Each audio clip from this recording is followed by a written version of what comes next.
পরীরানীর ছিল 3 মেয়ে। পরীরানী তার 2 মেয়ের থেকে ছোট মেয়েকে একটু বেশি ভালোবাসতো। এ নিয়ে পরীরানীর বড় 2 মেয়ের খুব হিংসে লাগতো। উঠে পড় মা, তোর যে খাবারের সময় হয়ে গেছে। আমার যে কিছুই খেতে ভালো লাগছে না মা, আমি আর একটু ঘুমাই। বেশি ঘুমালে যে শরীর খারাপ আরো বেশি হবে, তুই এমনিতেই খুব অসুস্থ। আমার এই ডানাটা খুব বেশি ভারী মা, এত ভারী ডানা যে আমার খুব কষ্ট দেয়। বোনদের ডানা তো স্বাভাবিক, তবে আমার ডানাটা এমন ভারী আর চকচকে কেন? তোর ডানাটা বেশি ভালো বলেই তো মা তোকে বেশি আদর করে। না মা, বিষয়টা তেমন না। তোরা আমার সন্তান, তোরা সবাই আমার কাছে সমান। ছোট পরী খুব বুদ্ধিমতী আর সহজ সরল। এ রাজ্যের দায়িত্ব ভবিষ্যৎ ছোট পরীর, তাই ওকে সবকিছু বুঝিয়ে দিতে আমার কাছে কাছেই রাখতে হয়। কেন মা, আমরা ওর থেকে তো বড়, তাহলে রাজ্যের দায়িত্ব ওকে কেন দেবে? ছোট পরীর এই রূপালী ডানায় এক অদ্ভুত শক্তি আছে, যেটাও 18 বছর বয়সে অনুভব করবে। একদিন সে আমাদের থেকেও বড় রানী হবে। আমাদের পরীদের ভেতর এমন রূপালী ডানার অধিকারী খুব কম পরীরাই হয়। নিয়ম অনুযায়ী যে পরীরা এমন রূপালী ডানার অধিকারী হয় তাকেই সর্বোচ্চ স্থানে রাখা হয়। তুমি পরীরাজ্যের দায়িত্ব বোনদের দিও মা, আমি বোনদের সব কাজে সহযোগিতা করব। এটা হয় না, তোর এই রূপালী ডানার জন্যই আমাদের পরীরাজ্য আজ বিপদ মুক্ত।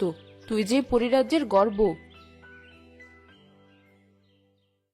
এসব মায়ের বাহানা, আমি সব বুঝি। মা ওকে বেশি ভালোবাসে, তাই ওকে রাজ্য দেওয়ার বাহানা খুঁজছে। ও যদি আমাদের বন্যা হতো তাহলে এতদিনে ওকে শেষ করে দিতাম। শেষ না করেও তো ওকে এই রাজ্য থেকে বিতাড়িত করা যায়। কিভাবে? শোন।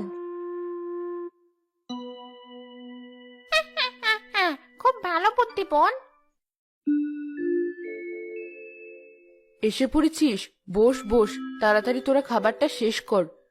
রূপালী বোন, তুইও এসেছিস? শরীর এখন কেমন লাগছে? ভালো লাগছে বোন, আজ একটু সুস্থতা বোধ করছি। তাহলে চল আমরা আজ ঘুরতে যাই, তোরও খুব ভালো লাগবে। তোরা আবার কোথায় ঘুরতে যাবি? কেন মা, আমরা পৃথিবীতে ঘুরতে যাব। এছাড়া রূপালী বোন তো পৃথিবীর গাছগাছালি, বন জঙ্গল, নদী খুব ভালোবাসে। হ্যাঁ মা, আমার পুরো পৃথিবীটাই খুব ভালো লাগে। আমি বোনদের সাথে গিয়ে একটু ঘুরে আসি মা। ঠিক আছে আমার ছোট্ট পরী, তাড়াতাড়ি খাবার শেষ করে তবে বেরিয়ে পড়ো।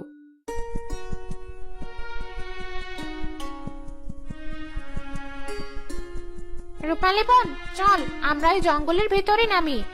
দেখ, পাশে একটা বড় নদীও আছে। চল বোন, আমরা আগে নদীর ধারে নামি, ওখান থেকে ঘুরে জঙ্গলের রাস্তাটা ধরবো। তারা 3 বোন নদীর ধারে নেমে বেশ কিছু সময় ঘোরাঘুরি করলো। এরপর তারা জঙ্গলের রাস্তা ধরলো। বাহ, রাস্তাটা কিন্তু বেশ। দেখ বোন, চারপাশে কত গাছ পাখি। হ্যাঁ, বেশ সুন্দর। আমারও পৃথিবী খুব ভালো লাগে। পরিরাজ্য থেকে পৃথিবীর এই হাওয়াটাই যেন মনটা ছুঁয়ে দেয়। ঠিক বলেছিস বোন, আমরা যদি মানুষ হতাম তাহলে খুব ভালো লাগতো। রূপালী, ভালোভাবে ঘুরে ঘুরে দেখ, পরের বার কিন্তু অনেক দেরি করে পৃথিবীতে আসবো। তারা 3 বোন মনের আনন্দে জঙ্গলের ভেতর ঘুরতে লাগলো। এদিকে জঙ্গলের পাশে ছিল এক ছোট্ট গ্রাম। ওই গ্রামে সুজন নামের এক ছেলে তার বাবা ও সৎ মায়ের সাথে বসবাস করত। সেই সকাল থেকে দেখছি একা একা কাঠ কেটেই চলেছ। তা তোমার সেই গুণধর ছেলেটি কোথায়? তাকে ডাকো একবার। আহা গিন্নি, ছেলেটা কাল সারাদিন কাজ করে এসেছে, মাত্র তো সকাল হলো। ওকে একটু ঘুমাতে দাও, দেখবে একটু পরও নিজে থেকেই উঠে আসবে। সবে আমার কপাল, না হলে কি আর তোমার সাথে বিয়ে হয় আমার? তোমার আবার সকাল সকাল কি হলো মা? রোজ সকালে তুমি এমন চিৎকার করো কেন? ওই যে তোমার গুণবান ছেলে বেরিয়ে এসেছে, ওকে একটু কাজকর্ম কিছু শেখাও, শুধু বড়টাকে নিয়ে টানাটানি করো। আমার ছেলেটা এখনো কত ছোট, আর তুমি কিনা বলছো কাজের কথা? তোমার এই ছেলে আর বড় হবে না, ও সারা জীবনই ছোট থেকে যাবে। আমার ছেলেটার ভালো তো তোমার সহ্য হয় না, একে আমি বুঝি না। সকাল সকাল আবার তোমাদের কি হলো? মা, আমাকে আগে কটা খাবার দাও, কাজে যেতে হবে তো, তারপরই না হয় তোমরা ঝগড়া করো। ওই দেখো খাবার, খাবার কটা খেয়ে আমাকে উদ্ধার করো। যাক বাবা, আমি আবার কি করলাম? সুজন জঙ্গলে কাঠ কেটে তা হাটে বিক্রি করত। সে খাবার শেষ করে কুড়াল নিয়ে জঙ্গলের উদ্দেশ্যে বেরিয়ে গেল। কপাল সুজন, কপাল, তোর কপাল খারাপ না হলে কি আর এত তাড়াতাড়ি মাকে হারাস? যা আছে কপালে তাই হবে। এই তো জঙ্গলের ভেতরে চলে এসেছি। কাল এক গাছ দেখে এসেছিলাম, আজ সেই গাছটাই কাটবো। এদিকে 3 পরে সারা জঙ্গল ঘুরে ঘুরে খুব আনন্দ করলো। হঠাৎ এক গাছের ডালে রূপালী পরে রূপার ডানাটি আটকে গেল। বোন, আমার ডানা তো আটকে গেল, এবার কি হবে?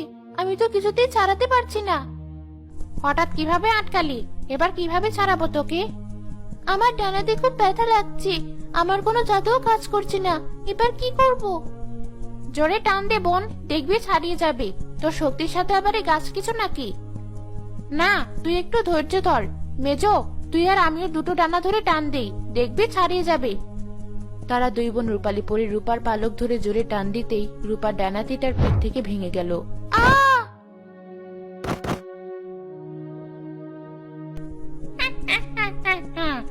আমাদের পথের কাটা শেষ, ও আর কখনো উঠতে পারবে না। পরিরাজ্য এবার আমাদের। আমাদের পরিকল্পনা সার্থক হয়েছে। ভাগ্যিস আমাদের পরিদাসীকে দিয়ে আগে থেকে জাদুর ফাঁদ পেতে রেখেছিলাম, যার কারণে ওর কোনো জাদুও কাজ করেনি। চল, এবার এখানে থাকা ঠিক হবে না। মাকে গিয়ে বলবো তার ডানাটি গাছের ডালে আটকে ভেঙে গেছে, যার কারণে সে আর আমাদের সাথে আসতে পারেনি।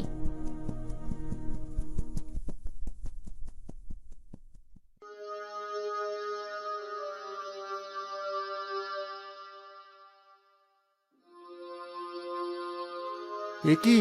এ তো পরী, কিন্তু এর ডানা এভাবে ভাঙলো কে? আহারে, ব্যথায় মনে হয় পরীটা জ্ঞান হারিয়েছে। এই যে শুনছো, না, এভাবে কাজ হবে না। মুখে একটু পানির ছিটা দিতে হবে। আমি কোথায়? তুমি জঙ্গলে। আমি জঙ্গলে কি করছি? আমার বাড়ি কোথায়? আমি কি? কেন, তোমার কি কিছুই মনে নেই? না, আমার তো কিছুই মনে পড়ছে না। আমি জঙ্গলে কি করছি? তা তো আমি সঠিক জানি না। তুমি জানো না? তাহলে এখন আমি কোথায় যাব? এত বড় জঙ্গল, আমাকে তো জীবজন্তু খেয়ে নেবে। তুমি চাইলে আমার সাথে যেতে পারো, অবশ্য আমারই থাকার জায়গা নেই, তবুও তোমাকে ভালোভাবেই রাখবো। তুমি খুব ভালো, কিন্তু আমার নামটাও তো মনে করতে পারছি না। রূপালী তোমার নাম। কিন্তু তুমি জানো কি করে? আমি নিজে থেকে তোমাকে নামটি দিয়েছি। চলো এবার বাড়ির পথে যাওয়া যাক। রূপার ডানাটি ওখানেই থাক, কাল এসে সরিয়ে রাখবো। হয়তো রূপালীর মনে নেই তার আগের কথা, তবে ওকে আমার খুব ভালো লেগেছে। এখন থেকে ও আমার কাছেই থাকবে। রূপালীকে বিয়ে করে সুজন বাড়ি নিয়ে গেল।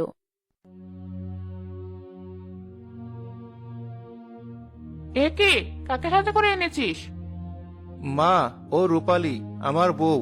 আমরা আজই বিয়ে করেছি। দেখো তোমার ছেলে কি কাণ্ড করেছে, নিজে খেতে পারে না, সাথে করে বউ ধরে এনেছে। খারাপ কি করেছে? বিয়েই তো করেছে। বউকে ঘরে তোলো। যেমন ছেলেটা তেমন বাপ, ওসব আমার বাড়িতে কোনো জায়গা হবে না। পথ খোলা আছে, সোজা বিদায় হোক বাড়ি থেকে। সে কি মা, নতুন বিয়ে করেছি, বউকে নিয়ে কোথায় যাব? সেটা আমি কি জানি? আচ্ছা ঠিক আছে, বাড়িতে যখন থাকতে দেবে না তখন আর কি করা। চলো বউ, আমরা অন্য কোথাও থাকি। কোথায় যাবে? এত বড় পৃথিবী, আমাদের কি আর থাকার জায়গার অভাব হবে? চলো, কোথাও না কোথাও জায়গা ঠিক হয়ে যাবে।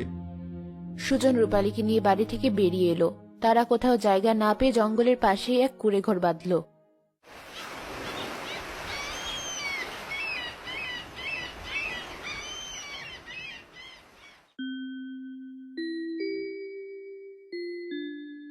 এ কি, তুমি বাসন মাজছো কেন? ওঠো ওঠো, আমাকে করতে দাও। দুজনে মিলেমিশে সংসারে কাজ করলে এই সংসারের প্রতি মায়া বেশি হয়। আজ থেকে আমিও তোমার কাছে সাহায্য করব। তুমি জঙ্গলে কাঠ কাটতে গেলে আমিও তোমার সাথে যাব। এমনি তো আমার বাড়িতে একা একা ভালো লাগে না। দুজনে মিলেমিশে সুখে সংসার করতে লাগলো। কয়েক মাস পার হওয়ার পর এলো সে কাঙ্ক্ষিত পূর্ণিমার রাত। রূপালীর সেদিন 18 বছর পূর্ণ হলো।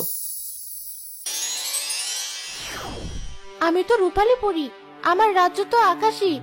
মা, আমি আসছি। যেও না রূপালী, দাঁড়াও। রূপালী, শোনো আমার কথা। আমার অনেক কাজ বাকি আছে, যদি বেঁচে থাকি তবে আবারও দেখা হবে তোমার সাথে। সব থেকে ভালো হতো সেদিন যদি ডানাটি নষ্ট করে ফেলতাম, তাহলে রূপালী সারা জীবন আমার কাছে থাকতো।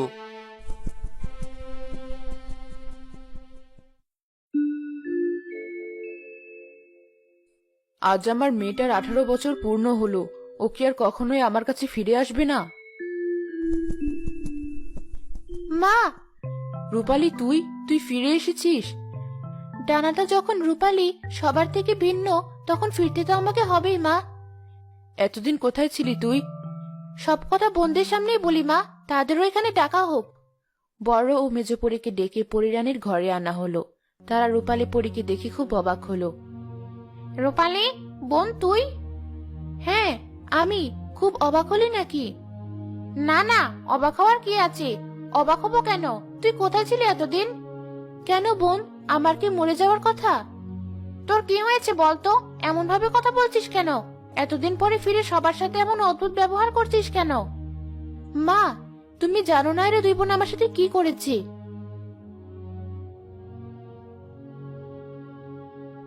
এবার তুমি বলো মা, এদের সাথে আমি কেমন ব্যবহার করব? আমি তো তোমাদের কাছে ক্ষমতা চাইনি। ওরা আমার নিজের বোন হয়ে কি করে পারলো এটা? তোদের এত বড় সাহস! তোরা আমার মেয়েটার সাথে এমন করেছিস? বেঈমান, হিংসুটে! লালপরি, এখন এদের বন্দি করো কারাগারে। মা শোনো একটা কথা, মা শোনো। তোদের মুখও আর আমি দেখতে চাই না, নিয়ে যাও ওদের।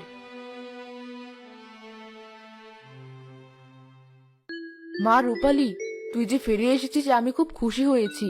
তুই হারিয়ে যাওয়ার পর থেকে কতদিন যে ঘুমানি তার কোনো হিসাব নেই।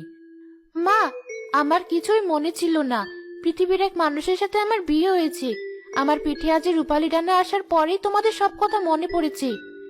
কি বলছিস? তোর বিয়ে হয়েছে? হ্যাঁ মা, আমাকে পৃথিবীতে ফিরে যেতে হবে। যার সাথে আমার বিয়ে হয়েছে সে মানুষটি খুবই ভালো। ওকে আমি ঠকাতে পারবো না মা। তোকে পেয়েও যে আবারও হারাতে হবে এটা আমি কখনো বুঝতে পারিনি। বাধা দিব না তোকে। তোর এই রূপালী ডানা দিয়ে পৃথিবীতে একটা প্রাসাদ বানাস, তাহলে সেখানে আমিও যেতে পারবো। ভেবেছিলাম ডানাটাই নষ্ট করে ফেলবো। না না, তুই ডানাটি নষ্ট করিস না, তাহলে যে তোর স্মৃতি আবারও মুছে যাবে। আমাদের কথা তোর কিছুই মনে থাকবে না, কিন্তু এটা যদি তুই প্রাসাদ বানিয়ে ব্যবহার করিস তোর সবকিছু মনে থাকবে। বেশ মা, আমি রূপালী পালক দিয়ে একটা রূপার প্রাসাদ বানাবো। রূপালী তার মায়ের থেকে বিদায় নিয়ে বাড়িতে এসে দেখলো সুজন খুব মন খারাপ করে বারান্দায় বসে আছে। এভাবে মুখ গুমরা করে বসে আছো কেন? তুমি এসেছো? তুমি চলে যাওয়ার পর আমার দম যেন বন্ধ হয়ে আসছিল। এজন্যই তো আর যাবো না। এখন থেকে সারা জীবন তোমার সাথেই থাকবো। সত্যি বলছো? তুমি আর আমাকে রেখে যাবে না? হ্যাঁ, আমি সত্যি বলছি। আমি আর তোমাকে রেখে কোথাও যাব না। এই দেখো, আমার ডানা খুলে ফেলছি। রূপালী ডানা, এখানে একটা রূপার প্রাসাদে পরিণত হয়ে যাও।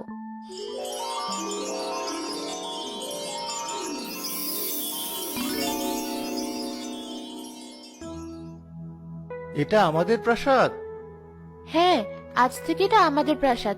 আমরা এখন থেকে এখানেই থাকবো। এর ভিতরে সবকিছুই পাওয়া যাবে। তোমাকে কষ্ট করে এখন থেকে আর কাট কাটতে হবে না।